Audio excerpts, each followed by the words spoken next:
Ассалаумағалейкум, ардақты көрермен, эфирде имандылық тағылым бағдарламасы. Бүгінгі бағдарламада иман негіздері жайында ой қозғамақпыз.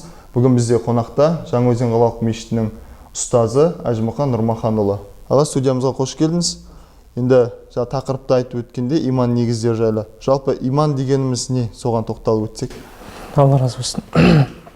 Бисмиллахир-рахманир-рахим. Алхамдулилlah, вассалату вассаламу аля расулилlah. Әуелі барша мақтау, мадақ бізді жоқтан бар еткен Аллах тағалаға болсын. Және Аллах тағаланың құлдарының ішіндегі ең сүйіктісі ардақты пайғамбарымызға Алланың салауаты мен игілігі болсын. Иман деген тақырыпқа тоқталатын болсақ, иманның негіздері деп тақырыпта өзіңіз айтып жатсыз ғой. Негіз деген нәрсенің өзінен не шығады бізде? Бір нәрсенің асылы, өзегі деген сөз ғой, негізі деген. Енді иманның негізі дегеніміз, негізгі осы иманды ұстап тұрған нәрселер. Тақырыбымыз негіз осы жайында болмақты. Енді иман дегенге тоқталатын болсақ, тіл ғұламалары жалпы иман дегенімізді түсіндіреді. Яғни арабтың бір әмәна, қазақшаға аударғанда бір амандық деген сөзінен шығады. Бұның түбірі осы сөзден шығады, иман сөзінің, яғни амандық деген сөз. Бұл сөздің түбірінің өзі айтып тұрғандай, адам Аллаға және өзінің шарттары шарт етілген иманға иман ететін болса, онда ол адам амандықта болады деген бір адамға сондай бір белгі бар да, сөздің өзінде. Екінші бір тіл ғұламалар айтады, бұл иман деген сөздің сөздік екінші бір мағынасы, ол жалған сөйлеу, өтірік сөйлеудің антонимі болып табылатын растау, бір нәрсені 100% толық сөйлеу дегенді білдіреді дейді. Осындай тілдік тұрғыда иман сөзінің екі мағынасы бар. Ал енді бізге осы ислам шариғатында тоқталатын болсақ, иман дегеніміз не бол десек, бұны енді имам Абу Ханифа деп айтамыз ғой, рахималла, Алла ол кісіні рахметіне бөлесін, сол кісінің сөзіне тоқталып өтейік. Имам Абу Ханифа рахималла айтады, иман дегеніміз бұл иманның шарттарын, оны Алла қаласа жоғарыда айтып өтерміз алдағы уақытта. Жалпы иманның шарттарын тілмен айтып, сол затты жүрекпен шынайы бекіту дейді. Иман дегеніміз осы. Яғни кімнің иманның негізі толық және кәміл болғанын қаласа, онда ол ислам шариғаты не нәрсеге иман етуді көрсетіп оған бекіткен болса, сол затты тілімен айтуы міндетті түрде болу керек, және оны жүрегімен толықтай сену керек. Екеуінің біреуі болып болмай қалса болмайды. Екеуі де қатар жүру керек. Яғни мысалға калима деп айтамыз ғой, біз мұсылмандықтың белгісі, куәлігі ретінде біз калима айтамыз, шахадат калимасын айтамыз. Алладан басқа тәңір жоқ, Мұхаммед саллаллаху алейхи ва саллям оның елшісі деген сөздер. Мысалға осы сөзді адам тілімен айту керек. Не үшін? Біз бұған сол адамға мұсылмандық қарым-қатынасты жасауымыз үшін, оның мұсылман екенін білуіміз үшін калимасымен білеміз әрине. Ал жүрек не үшін десеңіз, енді біз адамның жүрегін білмейміз ғой, бетіне қарап. Ол жүрек Алланың алдында керек болады. Сондықтан адамның тек тілі сөйлеп тұрып, жүрегінде болмаса, Алланың алдында мұсылман болған болмай қалады. Ал жүрегінде бар, бірақ тілмен айтпаған болатын болса, ол қатты маңызды емес. Алайда біз оған мұсылмандық қарым-қатынасты жасауымыз үшін тілмен айту керек та.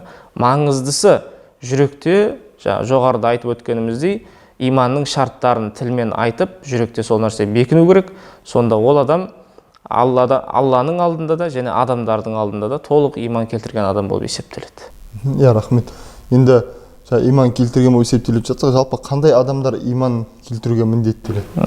Қандай адамдар, енді оған тоқталмас бұрын біздің шариғатта енді бір адамдарға бір істі жүктеу үшін оған белгілі бір шарттар қояды. Кез келген адамға Аллах тағаланың бұйрықтары, тыйымдары жүктеле бермейді. Оның да білген жөн. Шариғатта Аллах тағала өз Құран аятында айтқандай, біз құлға шамасы жететін нәрсені ғана жүктейміз дейді. Шама жету деген немен болады? Біріншіден, осы сенім, иман мәселесінде біріншіден бұл ақылға жүктеледі. Адамның ақыл есі дұрыс болу керек. Сіздің сұрағыңызға байланысты, қандай адамдарға иман ету міндеттеледі десеңіз, бірінші адамның ақыл есі дұрыс болу керек. Яғни өзінің бір табиғи ақылында ақаулығы бар, жындылығы бар деп айтайықшы, түсінікті тілде. Аллах тағала сондай қылып жаратқан, сондай бір жаратылыс берген адамдар болатын болса, оларға иман ету міндеттелмейді. Бірақ ол мен Аллаға сенемін деп өз сөзімен айтып жүрсе, олда ешқандай зияны жоқ, айта береді. Бірақ ол міндеттелінген нәрсені айтып жүрген жоқ та. Түсінікті болды ма? Екіншісі шарты ол сәби болмау керек. Яғни бала, кішкентай баладан оған міндетті түрде Аллаға иман етілу керек деген шарт жүрмейді. Сондықтан біздің ғұламаларымыз, ахлу сунна уал жама ғұламалар айтады, адамға иман міндетті болу үшін ол адамның біріншіден жаңағы жынды болмау керек, екіншіден кішкентай сәби бала болмау керек дейді. Алайда мысалға оң солын білетін, кішкене өзінің не істеп жатқанын білетін бір 7 жасқа, 8 жасқа келген кішкентай балдар болып, оған мысалға ата-анасы оның құдайын жаттатқызып, пайғамбардың кім екендігін үйретіп, солай дінін үйретіп жатса, ол бала кәлимасын айтып тұрса, мұсылмандық белгілері көрініп тұрса, ешқандай зияны жоқ. Ол өзіне міндеттелмесе де иман етуге асыққан бала да. Оның да өзіндік пайдасы бар, оның да өзіндік ертең ол бала балиғат жасына толып, алдағы уақытта ақыл есі толығып жатқан кезде ары қарай оған көмектесетін амалдар болады. Сол үшін де осы жауапты деп айтамыз ғой, біз бұны мүкәлләф деп айтамыз. Адам жауапкер болу үшін, мүкәлләф болу үшін осы ақыл есі дұрыс және оның кішкентай бала болмау керек, яғни балиғат жасына толған болу керек. Балиғат жасы деген ол қыз балдарда енді 9 жас деп айтады, ер балдарда 12 жас дейді. Бұл жаспен шектеу жоқ. Ол деген сөз табиғаттың заңдылығымен келетін нәрсе ғой. Өздері қыз балдарда болатын жағдаймен, ер балдарда болатын жағдаймен табиғаттың заңдылығы ол жасқа шектеу нәрсе жоқ. Одан да ерте де болуы мүмкін, кеш те болуы мүмкін. Сол уақыт келген кезде бұл адам міндетті түрде Аллах тағалаға иман етуі міндеттеледі және ақыл есіне қарай. Рахмет. Енді келесі сұрақ, осы иманның шарттары жайында айтып өтсеңіз. Иманның шарттары. Шарт дегеніміз бұл енді былайша айтқанда шариғат тұрғысынан қарайтын болсақ, шариғат бізге бір нәрсені шарт деп қоятын болса, біз білуіміз керек, оны бізге парыз етті деген сөз. Шарт пен парыз деген сөз екеуі бір синонимдес сөз сияқты, екеуі де бір мағынаны білдіреді. Енді иманның шарттарына келетін болсақ, бұл жерде де енді біздің ұстанып жатқан мазхабымыз имам Абу Ханифаның мазхабы болғаннан кейін біздің сенімімізде сол түбі имам Абу Ханифаның кітаптарынан шыққаннан кейін сол кісінің сөзімен жауап беретін болсақ, имам Абу Ханифа рахимаулла айтады, осы иманның, сенімнің негізгі дұрыс жолы ол жаңағы ақыл есі дұрыс болған және де сәби болмаған адамның былай деп айтуы дейді. Осы айтатын нәрселер иманның шарттары болып табылады. Ол адам айту керек. Бізде қазақта әмәнту биллахи деген сөз бар ғой өзі. Мен Аллаға иман еттім деп өзі жатталатын. Қазақтың да әдет ғұрпында да бар нәрсе. Сол жерде шарттарын тізбектеп өтеді имам Абу Ханифа. Оның біріншісі Аллаға иман ету. Әмәнту биллахи. Мен иман еттім Аллаға деген сөз. Мен Аллаға иман еттім. Бірінші шарты. Аллаға иман ету деген қалай болады? Алла тағаланы ешқандай жаратылысқа ұқсатпай, Алла тағала жаратылмаған, Алла тағаланың соңы да болмайды. Яғни Аллах тағала ешқандай жаратылысқа ұқсамайды. Оған ешқандай мекен берілмейді, Аллах тағала еш жерде емес. Қалай дейтін болса, сонда біз Алланы қалай танимыз дейтін болсаңыздар, онда Аллах тағала Құран аятында және пайғамбарымыз өзінің хадистерінде бізге Алланы қалай таныстырса, Алланы солай ғана танимыз. Ақылмен жүгіртіп Алланы тануға ақылымыз жетпейді. Себебі біздің ақылымыз жаратылған нәрсе, Аллах тағала жаратылмаған нәрсе. Бұл иманның бірінші шарты, сіздің сұрағыңызға сай. Екінші шарты уа малаикатихи дейді, періштелеріне иман ету. Періштелерге иман ету қалай болады? Мысалға бізде айтамыз, мен Аллаға, періштелерге иман еттім дейміз. Періштелерге иман деген сөз ол бір адам бейнесінде емес. Біз айтамыз ғой, періште деген қандай жаратылыс десе, Аллах тағаланың нұрдан жаратқан, Аллаға қарсы келмейтін, Аллаға тек қана бойұсынушы болған Аллах тағаланың жаратылыстары. Періштенің қанатты болатындарын білеміз. Өйткені Құран аятында, пайғамбарымыздың хадистерінде періштеде қанат болатындығын айтады. Бірақ олардың қанаттарын сипаттағанда шығыс пен батыстың арасын басатындай қанаттар деп келтіреді. Алайда періштенің жаңағы олардың жынысы бөліне ме, еркек әйел болып бөліне ме десе жоқ, олай айтпаймыз. Себебі Аллах тағала Құранда бұлай айтудан қайтарады. Жынысын білмейміз. Періштеде нәпсі деген болмайды. Тек осымен тоқталуымыз керек. Анау енді біздің бала кезден көріп келе жатқан жаңағы киноларымыз болады, мультфильмдеріміз болады, одағыдай бір қыздың бейнесінде ұшып жүрген, кішкентай баланың бейнесінде жаңағы қолына садақ ұстап жүрген, ондай нәрселерді елестетпеу керек та періште дегенде. Періште дегеніміз Алла тағаланың нұрдан жаратқан, қанатты болған сондай бір жаратылыстар, Аллаға қарсы келмейтін жаратылыстар. Ал енді кейбір жерлерде мысалы пайғамбарымызға адамның бейнесінде келетін болғанда, әрине ол бір адамның бейнесіне ену арқылы Алланың ғана көмегімен келіп жатқан нәрселер. Ондай деп елестете алмаймын. Үшінші шарты ол пайғамбарларына иман ету. Аллах тағаланың елші етіп жіберген пайғамбар. Құранда аты аталған 25 пайғамбар бар. Басқа да кейбір риуаяттарда 124 мың пайғамбарлар бар деп те келетіндер бар да. Сондықтан біз енді барынша Құрандағы аты аталған пайғамбарларды біліп, солардың пайғамбар екеніне иман етсек болды. Яғни мысалға мен өзіміздің Мұхаммед пайғамбардың пайғамбар екендігіне сенемін, алайда оның алдында өткен Иса пайғамбар, Мұса пайғамбарларды білмеймін десе болмайды. Иманы дұрыс болмай қалады. Сондықтан көрсек те көрмесек те барлық пайғамбарға иман етуіміз керек. Себебі біздің ислам шариғаты сондай бір Алла тағала бізді сынап жатыр, көрмеген нәрселермен сынап жатыр. Есту арқылы иман етіп жатырмыз көп нәрсеге, көзге көрінбеген. Төртінші шарты ол кітаптарына иман ету. Пайғамбарлары, одан кейін кітаптарына. Кітаптар дегеніміз енді біздің білетін өзі 4 кітап бар ғой. Мұхаммед пайғамбарымызға түскен ол Құран кәрім, Мұса пайғамбарға түскен Таурат деген кітап бар, Дауд пайғамбарға түсірген Забур деген кітап бар, одан кейін Иса пайғамбарға Інжіл, Библия деп жатады ғой қазір. Осы 4 кітап 4 пайғамбарға түсірген.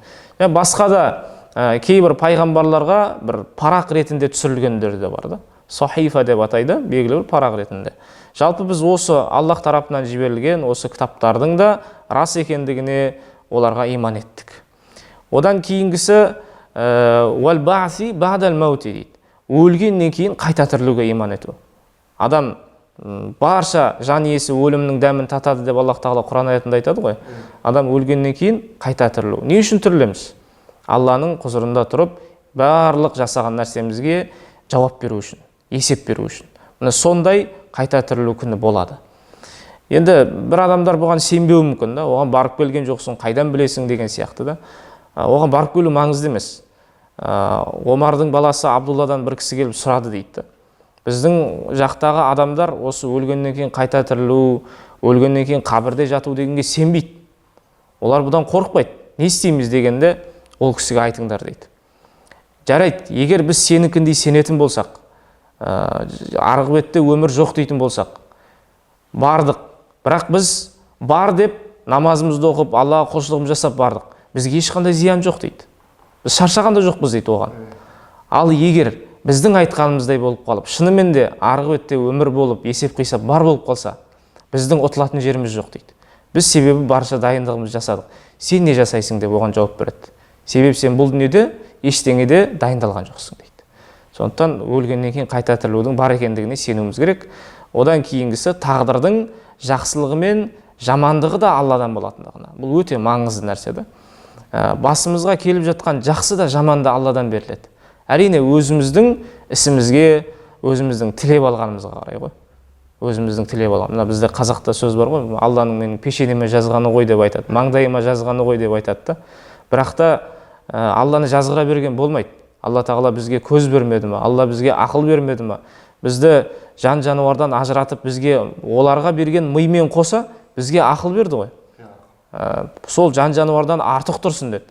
Сондықтан ғұламаларымыз айтады ғой, адам егер Алланың берген ақылын қолданып, Аллаға қарай талпынатын болса, оның дәрежесі періштедей болады дейді. Ал егер Алланың берген ақылын қолданбаса, ода бар ми, балықта да бар, тауықта да бар дейді. Ол өзінің дәрежесін қай жерге түсіргенін өзі біледі сонда дейді. Сондықтан осы иманның шарттарына адам, жаңа сіз айтып жатсыз ғой, иманның қандай шарттары бар деп. Осыларға ешқандай мүлксіз, күмәнсіз 100%-лық сеніммен адам сену керек. Сонда бұл иманның шарттарын орындаған болады. Рахмет. Енді осы халық арасында сөз бар ғой, иманым әлсіреп кетті деген. Ол осы жағы қалай түсіндіріп өтті? Иман, дұрыс айтасыз, иман әлсірейді. Иман күшейеді де. Біз оны жайдан жай айтпаймыз ғой, ауызға енген сөз, құлақ есту арқылы келе жатқан сөздер. Бұны біздің ғұламаларымыз айтады. Ахлус сунна уал жама ғұламалар айтады. Иман әлсірейді дейді. Иман күшейеді дейді. Бірақ Иманның әлсіреу, күшею дегенді қалай түсінеміз десеңіз, олар айтады, иманым әлсіреді деген сөз адамның күнәсі көбейді дейді. Иманым күшейді деген сөз адамның күнәсі азайып, оның Аллаға деген құлшылығы артты дейді. Иманым әлсіреп кетті деген көп адамдарды байқасақ, мешітке келмей кеткен, Құран оқымай кеткен, немесе баяғыдай бір жаңағыдай өзінің бір күнделікті жасап жүрген амалдарынан айырылып қалған адамдарды айтамыз. Көбінесе мына Рамазан айы біткеннен кейін, бірнеше апта өткеннен кейін кездессең айтады, баяғы Рамазандағыдай иман жоқ қой қазір деп айтады да. Себебі не үшін? Рамазанда күнде кешке тарауих намазына барады, жамағатпен бірге болады. Күнделікті әйтеуір бір Аллах тағаланың алдына бір өзіндік ықтиярымен адам жалбарынып жатады. Басқа уақыттарда сол дүниемен алданып қалып жатады, бала шаға дейді, дүние дейді, жұмыс дейді, сонымен Аллах тағаладан алыстап кетіп жатады. Бұл деген сөз иманның әлсіреуінің белгісі. Яғни иман әлсіреді деген сөз бір имансыз болып қалды деген сөз емес, жүрегінде иманы бар болады әрине. Аллаға, пайғамбарға, жаңа жоғарыда айтқан шарттардың бәріне иман етті. Алайда соны ары қарай амал ету тұрғысында күнәға барайын деп тұрған кезде, осы Алла мені көріп тұр ғой деп қайталмаса, онда бұл адамның өзінің бір әлсіздігінен болады да. Күнәні көбейгендіктен адамның иманы әлсірейді. Сондықтан жаңа қорыта айтқанда иманның әлсіреуі мен күшеюі деген сөз күнәнің көбеюі мен күнәнің азаюы. Күнәға байланысты. Иә, рахмет. Енді келесі сұрақ осы иманымызды яғни күшейту үшін, әлсірету алмай, тек қана күшейту үшін қандай амалдар жасаған дұрыс? Иманды күшейту үшін әрине Аллах тағаланың бұйырған нәрсесін жасай беру керек бәрі. Кез келген нәрсе иманды күшейтеді. Күнделікті намаз, ораза, зекет дегеннен басқа. Одан басқа пайғамбарымыз саллаллаху алейхи уассаламнан бір кісі келіп сұрайды ғой. Алланың елшісі, маған бір амал айтшы дейді. Соны жасайын да жәннатқа кірейін. Басқа ешкіммен ештеңе сұрамайын, басқа еш нәрсеге мұқтаж болмайын дейді. Бір амал айт, мен соны жасайын да жәннатқа кірейін дейді. Пайғамбарымыз саллаллаху алейхи уассалам, «Құл әмәнту биллахи». Аллаға иман еттім деп айт. Сосын «Сумма стақим» немесе «Фастақим» осы сөзіңде бекем бол дейді. Бұл хадисті ашықтап түсіндірген ғұламаларымыз айтады. Шынымен де адамның иманы артып, иманы күшею үшін әуелі ол адам шынайы иман ету керек дейді. Ешқандай күмәнсіз, жоғарыда айтып өткеніміздей, тілмен айтып, жүрегімен бекітіп, иманның шарттарын толықтай орындап, соны жүрекпен сіңіру керек дейді. Енді не істейді? Ол адам жүрегіне қаншалықты орнықты, соған қарай оның дене мүшесі Алладан қорқа бастайды. «Сумма стақим» деген сөз, сол сөзде бекем тұру деген сөз не ол? Аллаға иман еткен адам Алланың бұйрықтарын тапжылтпай орындау деген сөз. Алланың бұйрықтарынан шаршамау. Алла тағала бір нәрсені тыйым салса, оған үзір іздемей тыйылу деген сөз. Бұл деген сөз сол айтқан иманда бекем болу. Бұл айналып келген кезде адамның иманының күшеюіне себеп болады. Және басқа да, мысалы, пайғамбарымыз саллаллаху алейхи уассалам айтады, кімде-кім Аллаға және ақырет күніне иман еткен болса, ол қонағын құрметтесін дейді. Қонағын құрметтесін. Келген қонақты құрметтеудің өзі адамның иманынан екенін білдіреді. Және оның иманының қандай да бір қуатының, күшінің бар екенін білдіреді. Екінші бір сөзінде, кімде-кім Аллаға және ақырет күніне иман етсе, жақсы сөз сөйлесін, немесе үндемесін дейді. Енді ең бізге жеңілдерін айтып жатқан ғой, намаздан басқа деп жатқан. Бұдан да басқалар бар әрине. Ол өз уақытында айтылады. Әрине жалпы халыққа ең керек болғаны қазір жақсы сөз сөйлеп, сөйлей алмаса үндемеу деген сөз. Мүлдем үнсіз қалып қалу дегенде сөзге келмейді. Тек жақсылықпен ғана сөйлеу керек болады. Бұл адамның иманын күшейтетін нәрселер да, күшейтетін нәрселер. Соңғы рет мына бір хадисті айтайық, қорытынды ретінде. Пайғамбарымыз айтады ғой, кімде-кім мені дейді, өзін айтып жатыр ғой, өзінен және ата-анасынан, бала-шағасынан артық жақсы көрмейінше, ол толық иман еткен болып есептелмейді дейді. Осындай бір хадис бар. Яғни біздің иманымыздың қаншалықты деңгейде күшті екендігін білуіміз үшін біз Алла және пайғамбар деген кезінде бұл нәрселер бірінші орында тұру керек. Одан кейін біздің ата-анамыз, бала-шағамыз, өзіміз тұрады. Бұлар бірінші орынға. Яғни Алланың бұйрығы, пайғамбардың бұйрығы келген кезде бұлар бірінші тұру керек. Пайғамбарымыз тағы бір сөзінде айтады ғой, кімде-кім өзіне жақсы көрген нәрсені бауырына жақсы көрмейінше, ол толық иман келтірген болып есептелмейді дейді. Яғни иманы бар әрине, оның имансыз деп айтпайсыз. Бірақ иманы жаңа сіз айтқандай күшейген түрде емес, иманы кәміл түрде емес. Сондықтан бұл өте бізге маңызды, қазір бізде жоқ болып баратқан нәрселер. бізге өзімізге нені жақсы көреміз? Әрине әркім өзі біледі оны. Сол жақсы көрген нәрсесін басқа да қоғамдағы мұсылман бауырларына, мейлі ол үлкен болсын, кіші болсын, соларға жақсы көрсек, онда қоғам түзеледі, онда барлығының иманы күшейеді деген сөз, Алланың қалауымен. Рахмет аға, уақыт тауып келгеніңізге. Құрметті телекөрермендер, осымен бағдарламамыз өз мәресіне жетті. Алла тағала сізді де, бізді де жақсы амалдарды істеуді нәсіп етіп, иманымызды мықты қылсын. Келесі кездескенше қош сау болыңыздар.